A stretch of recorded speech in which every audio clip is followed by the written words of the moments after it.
নমস্কার। আজকে আমরা কথা বলবো র্যাবিস বা জলাতঙ্ক নিয়ে।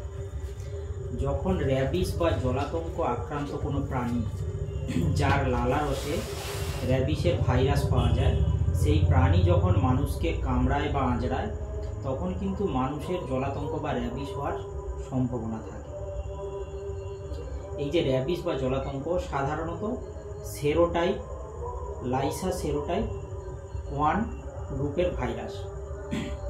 এই র্যাবিস নিয়ে এত কথা বলার কারণ হচ্ছে কি, র্যাবিস প্রতি বছর ইন্ডিয়াতে প্রায় 20,000 মানুষ র্যাবিসে আক্রান্ত হয়ে মারা যায়।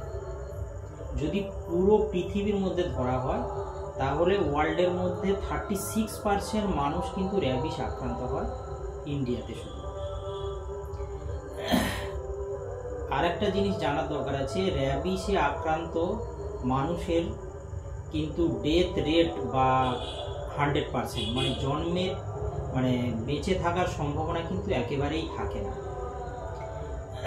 যখন কোনো র্যাবিস আক্রান্ত প্রাণী, সেটা কুকুর হতে পারে, বিড়াল হতে পারে, যখন মানুষকে কামড়াচ্ছে তখন এই ভাইরাসটা কিন্তু ওদের লালারস থেকে বা স্যালাইভা থেকে মানুষের শরীরে ঢোকে। মানুষের শরীরে এটা ডরম্যান্ট স্টেটে থাকে, মানে সুপ্ত অবস্থায় থাকে কিছুদিন, তারপর আস্তে আস্তে নিউরোমাসকুলার জাংশনের মধ্য দিয়ে নার্ভ সেলের মধ্যে ঢুকে যায় বা নার্ভাস সিস্টেমের মধ্যে ঢোকে। তারপর আস্তে আস্তে এটা ব্রেনে যায়, ব্রেনের সেলগুলোকে আস্তে আস্তে ড্যামেজ করতে থাকে, এবং ব্রেনের সেলগুলো যত ড্যামেজ হতে থাকে আস্তে আস্তে অন্য অর্গ্যানগুলো ফেলিয়ার হতে থাকে। লাস্ট পর্যন্ত এটা মানুষ কোমায় যায় বা ব্রেন ডেথ হয়, তো আলটিমেটাম ফ্যাটাল ডেথেই পরিণত হয়। তো এর ডেথ রেট 100%।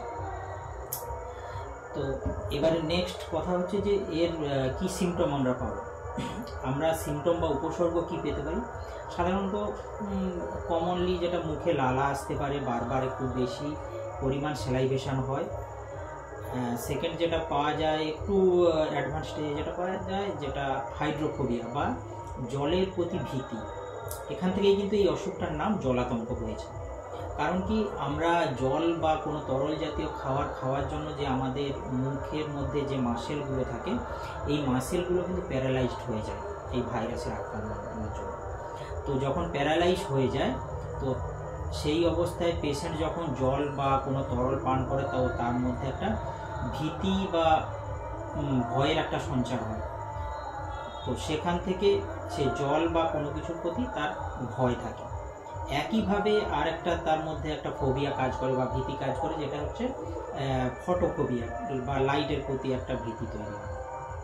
এর বাইরে অনেক সিমটমই আছে। হাই ফিভার থাকতে পারে, অসংলগ্ন কথাবার্তা বা হাইপার ভেন্টিলেশন, একটু জোরে জোরে নিঃশ্বাস নেওয়া খুব বেশি পরিমাণ, আর একটা অ্যাটাকিং নেচার আসে বা আক্রমণাত্মক প্রবৃত্তি আসে।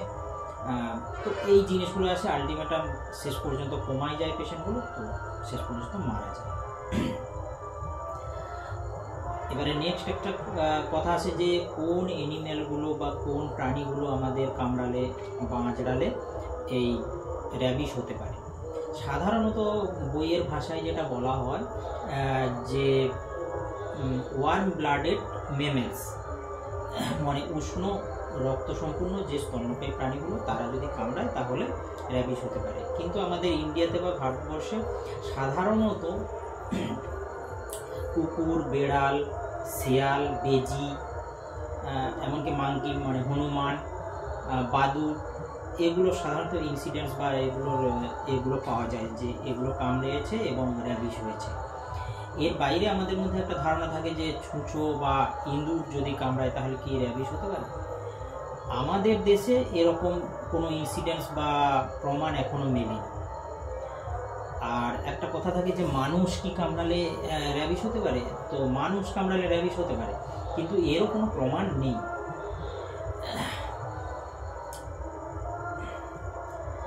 আর একটা কথা আছে যে আক্রান্ত কোনো গবাদি পশু, মানে কোনো গরু বা ছাগলকে কোনো র্যাবিস আক্রান্ত কুকুর বা বিড়াল কামড়েছে, তো ওই গরু বা ছাগলের যদি আমরা দুধ বা মাংস খাই তাহলে কি র্যাবিস হতে পারে? না, এটার র্যাবিস হওয়ার সম্ভাবনা খুব কম থাকে।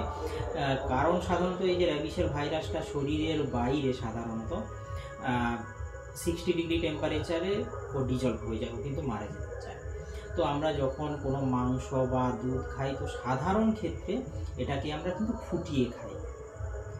তো এই গবাদি পশুগুলো কি হতে পারে, এই গবাদি পশুগুলোকে কিন্তু লালায় থাকতে পারে। তো এই গবাদি পশুগুলোকে একবার মুখে হাত দিয়ে খাওয়ানো, এখান থেকে কিন্তু নিজেদের দূরে থাকতে হবে।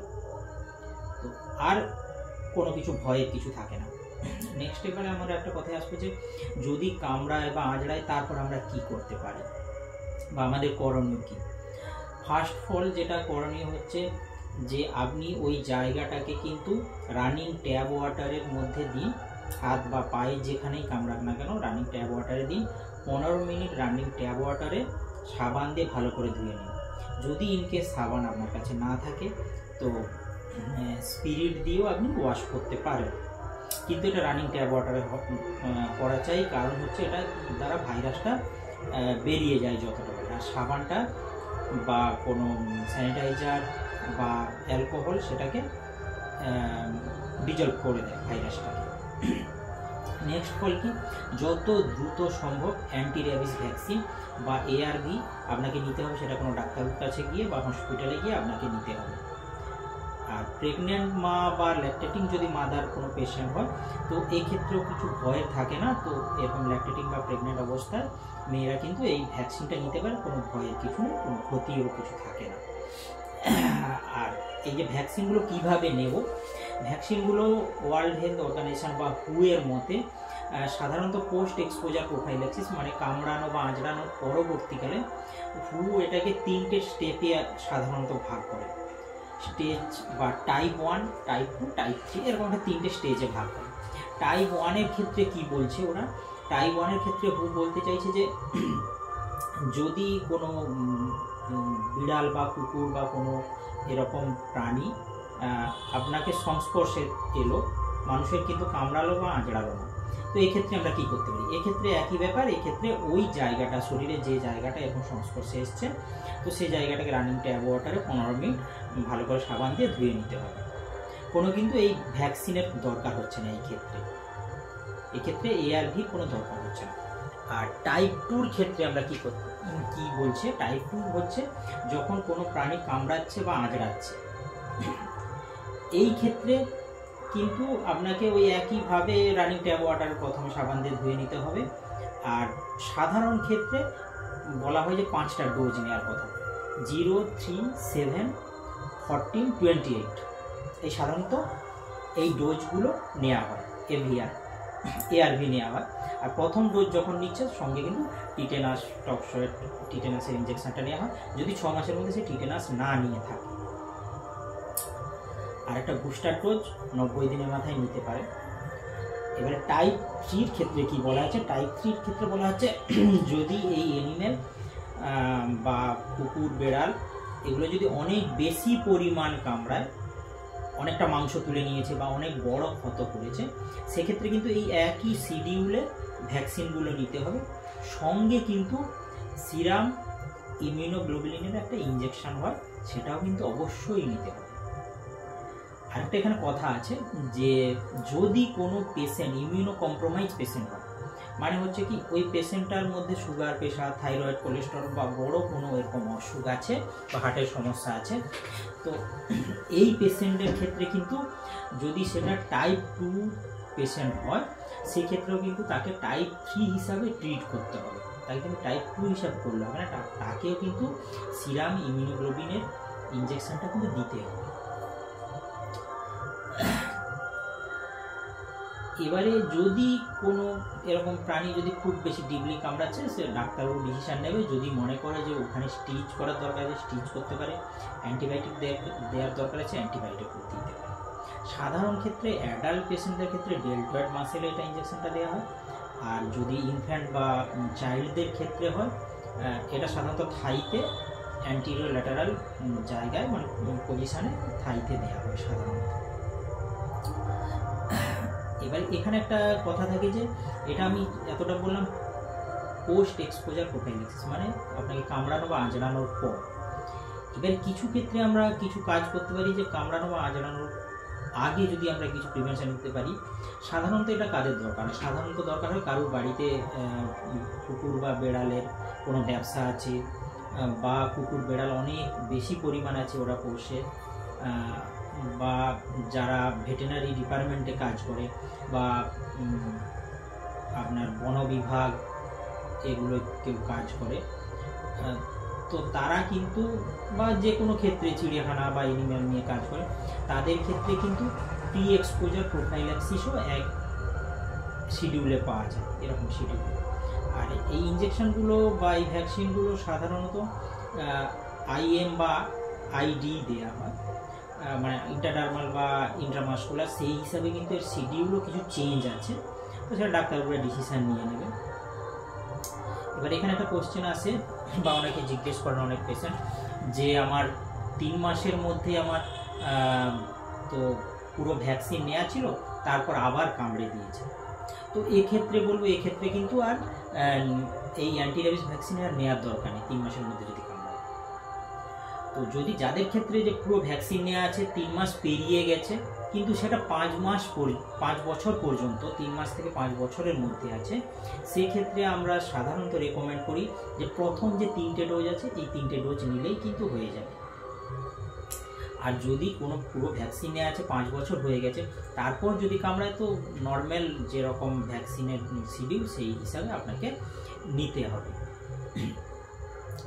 আরেকটা কথা যেটা হচ্ছে, যদি আপনার বাড়িতে এরকম পোষা কোনো প্রাণী আপনি পুষছেন, তো অবশ্যই ভেটেরিনারি ডাক্তারের কাছে গিয়ে ওকে ভ্যাকসিনেশন করিয়ে নেওয়াও কিন্তু ভালো এক্ষেত্রে। কারণ বারবার একটা কথা, যে এই র্যাবিস বা জলাতঙ্কের কিন্তু ডেথ রেট 100%। যদি সিমটোমেটিক স্টেটে চলে আসে পেশেন্ট, আপনি যত বড় ডাক্তারকেই দেখান না কেন, পেশেন্টের বাঁচার সম্ভাবনা কিন্তু নেই, কিছু থাকে না। তো এই ক্ষেত্রে আপনাদের কিন্তু সতর্ক খুব বেশি হতে হবে। আর এই র্যাবিস বা জলাতঙ্ক কিন্তু সাধারণত বাচ্চাদের বা ছোট ছোট চাইল্ডদের কিন্তু খুব বেশি হয়। কারণ কি, বাচ্চাদের আঁচড়ালো বা কামড়ালো, ওরা খেলছিল, তো ওরা সাধারণত জিনিসগুলো লুকিয়ে যায়। আর একটা মানবিক দিক দিয়ে যেটা আসি, আমরা সাধারণত প্রতিটা ফ্যামিলিতে অনেক টাকা নিয়ে হয়তো বাইরের কুকুর বা বিড়াল নিয়ে এসে পুষছি। যদি আমরা এরকম একটা মানবিক দিকে এগোতে পারি, যে আমরা রাস্তার কুকুরকে নিয়ে ওকে ভালোভাবে ভ্যাকসিনেশন করে পুষতে পারি, তাহলে রাস্তার মধ্যে যে কুকুরের পরিমাণও কমবে, আর আমরাও কিছুটা মানবিক নৈতিক কাজ করব। ধন্যবাদ।